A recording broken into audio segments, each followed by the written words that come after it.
Hey YouTubers, it's Charlie. We're almost there. HBO dropped a new preview, so let's break it down. This will be a top 10 video. Just careful for spoilers for everything that's happened so far. If you're just finding me for the first time or you haven't been around since season 6, welcome back.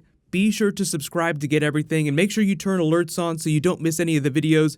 There'll be giveaway stuff happening this season I'll explain at the end of the video, and I'll also explain my video schedule because there'll be more stuff happening before we get episode 1 on Sunday. So because they dropped a bunch of episode 1 stuff, let's break this down. I'll just do a top 10 style like I'm going to do my episode videos. Starting with number 10, Mira and Bran make it back to the wall. I love the look on her face here. It's so priceless. Like, she is just so ready to be done with this. And a lot of you have been asking me what I think the first shot of episode 1 is going to be. I think the season's going to begin and end at the wall, meaning that one of the first things we'll see is this moment here with them crossing below into Castle Black, and then the final moments will be of something really crazy happening at the wall. We can talk about more end of the season predictions as we get on.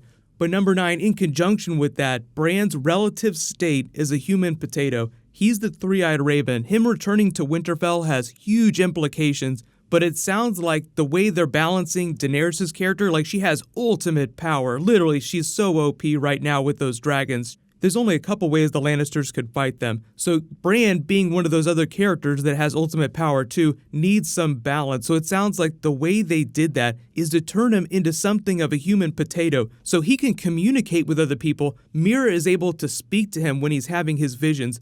But it sounds like he's going to be spending more and more of his time in these visions, learning things, using his power, trying to suss out what the Night King is doing, so Mira is left to the task of just dragging him around while he's catatonic. He has so much information that he needs to convey, so I think he'll have moments of lucidity. You see him in the chair later in the trailer, so obviously that happens when he gets back to Winterfell, but I don't think he's going to be in any kind of state to be any kind of leader. So like if you saw Spider-Man Homecoming, Ned Leeds is Peter Parker's man in the chair. Bran is the ultimate man in the chair. He's very literally sitting in the chair. Once he does get back to Winterfell, you have that Stark reunion moment. Oh my god, Bran, you're still alive, but what's happened to you? And they sort of get over that initial meeting. He probably spends most of his time in the Godswood with his hand on the weirwood using his power. But number 7, the look on Ed's face here. Don't forget that he's now Lord Commander of the Night's Watch, as appointed by Jon Snow when he took off. My watch is over now. Their numbers are down because they executed all the mutinous brothers last season. So it seems like Mira has a lot of fun trying to explain what happened last season, what they've been doing north of the wall, and how the Night King is on their coattails and they need to start getting ready. And he just has this crazy look on his face when she dumps all this information on him. And I know a lot of you are looking at her sword hilt here because it's featured so prominently. There was a fun theory that she might actually be wielding the Bloodraven's sword, Dark Sister, which is one of the ancient Targaryen Valyrian blades that was passed down. It's very possible, but I don't think you can ascertain that just from looking at the hilt here.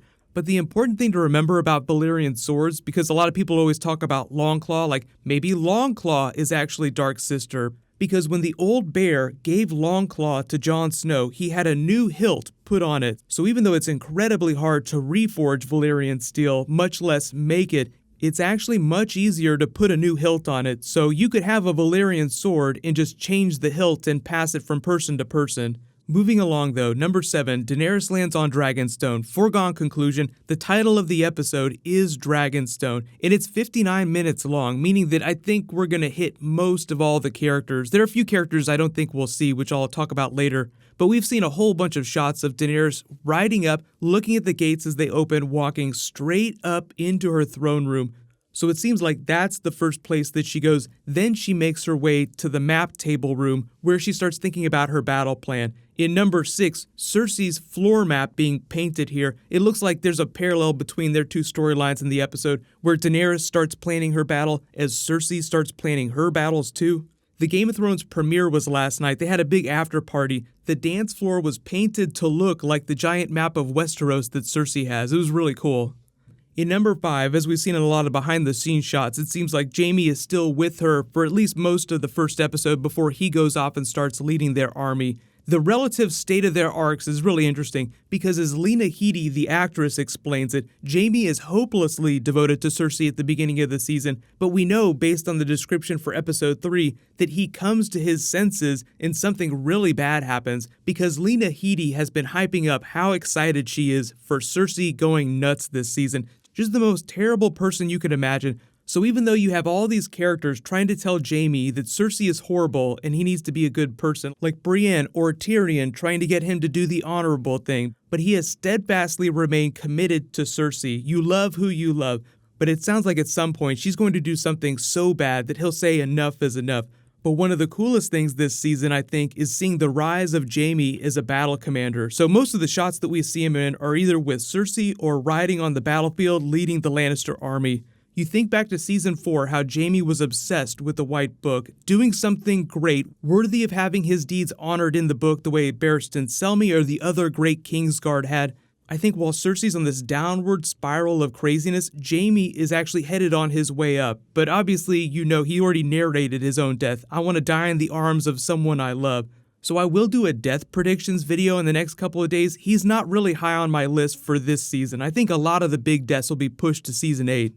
But number 4, back up at Winterfell, I think it's also a bit of a metaphor for how the season's going to start off up there, with them slowly chasing their tails, fighting each other a little bit, before Team Stark comes together and they have their big payoff. But separately, you also see the little bear looking like she's mouthing off, giving one of her big speeches, so it sounds like they also waste no time in arguing about what to do next in the wake of the Battle of the Bastards. So they still have to deal with the Karstarks, the Umbers, the people that were loyal to the Boltons. What are they going to do with their territories, and what are they going to do with the wildlings?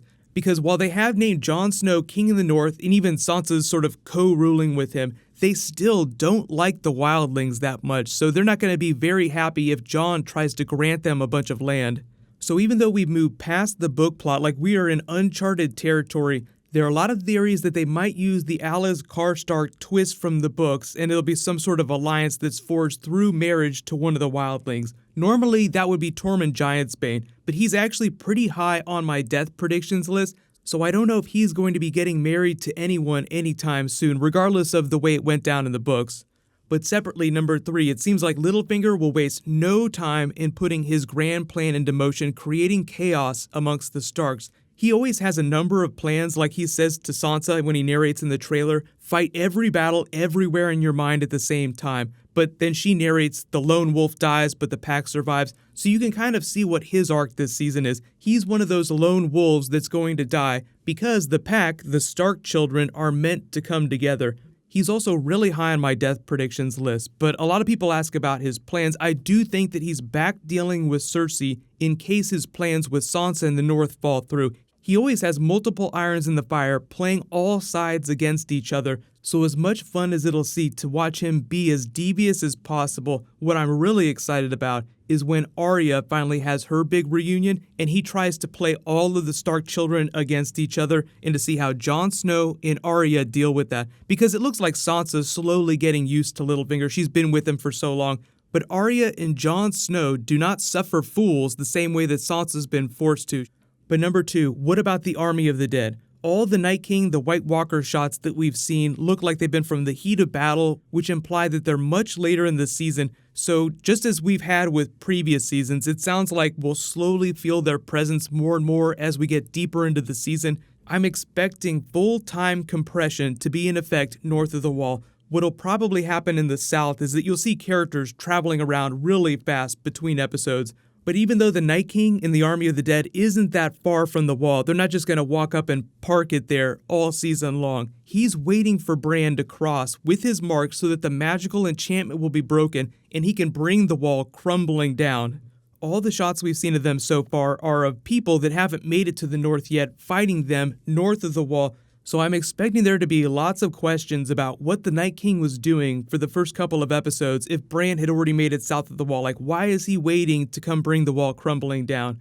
The big reason, I think, will be so that you can end on the dramatic moment of him either cracking the Wall or bringing it crumbling down. Something with him destroying part of the Wall and then them cutting to black before Season 8.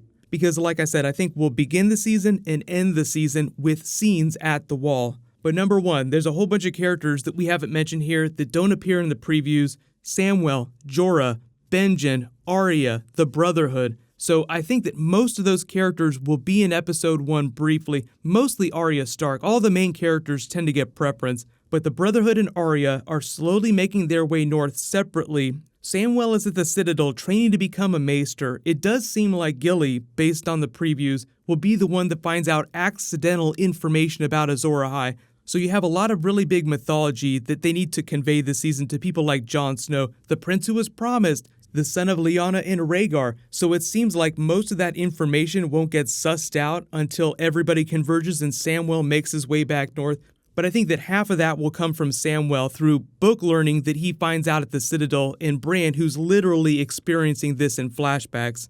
But if anybody's going to save Ser Jorah, it's got to be Samwell, which makes you wonder why the other maesters haven't learned to cure grayscale better. Like if Samwell just shows up in a single season and suddenly learns how to cure grayscale, then why is it that all these other maesters haven't learned that yet? And if they do cure Ser Jorah's grayscale, what was the point in giving it to him in the first place anyway?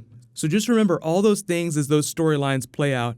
As for Benjen, I don't expect to see him again until we go back north of the Wall later in the season, and he is also on my death predictions list. I think that anybody that goes north of the Wall is marked for death unless their name is Jon Snow and Daenerys. So what'll happen is my next video will be my death predictions. That'll either post Friday or Saturday, but leave all your bonus video requests in the comments below. My episode 1 video will post after the episode airs Sunday night. All my episode videos will post right after the episodes air. Then I'll do trailer videos on Monday. Then I'll do Q&A videos and anything else you guys want. The HBO Now giveaway will be happening every week. Congratulations to the latest winner, Ryan Springer. Please private message me on the back end of my channel so I can get your contact details. I'll announce the next winner in the next video that I post. While you wait for everything, click here for the newest promo, and you can click here for all my Season 7 videos. Thank you so much for watching. Everybody stay awesome. I'll see you guys tonight.